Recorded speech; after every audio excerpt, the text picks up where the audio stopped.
Essa questão aqui envolve gráficos e gás ideal. Então vamos resolver junto para você não errar na hora da sua prova.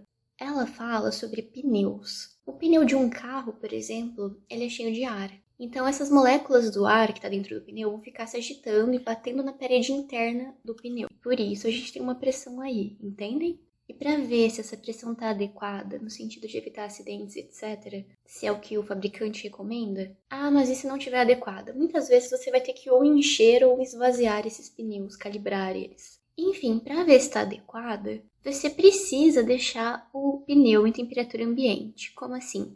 Não adianta você fazer uma viagem longa, depois você chega, vai direto para o posto e faz essa calibragem, porque vai dar um valor diferente. Por que que isso acontece? Primeiro, porque a temperatura ambiente é o que o fabricante usa como parâmetro, né? Ele mede também em temperatura ambiente. Segundo, se você já estudou termodinâmica, pausa o vídeo aqui e conta para mim nos comentários. Se não, tenta me explicar por que essa pressão dentro dos pneus vai mudar quando a gente muda a temperatura.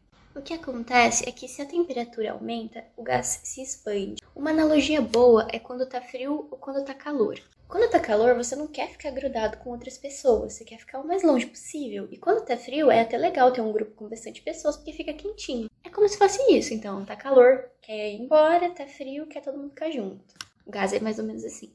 Então, o motorista aqui da questão, ele foi e mediu a pressão do pneu quente, que foi o P0 e o T0. E não estava adequada com as indicações do fabricante. Então, ele esperou voltar para a temperatura ambiente, foi lá e mediu de novo um P e um T, né, uma pressão P e uma temperatura T. E a pergunta da questão, durante o resfriamento, o que acontece? Bom, pessoal, é isso que a gente conversou, só que você vai ter que passar para o gráfico. Todas as alternativas dessa questão são gráficos. Você vai ter que passar isso que a gente falou para um gráfico que seria adequado, analisar todos eles e ver qual que está coerente com isso que a gente conversou. A pressão zero inicial, ela estava maior porque a temperatura inicial também era maior. A pressão P diminuiu porque a temperatura também diminuiu. Portanto, a gente pode concluir que a pressão ela diminui conforme a temperatura diminui. Então, a gente tem que encontrar um gráfico que a temperatura diminui de T0 para T, enquanto a pressão diminui também de P0 para P. Lembrando que quando a gente tem uma linha reta num gráfico, quer dizer que esse parâmetro está constante. Aqui é V e está uma reta. Então, esse V permanece constante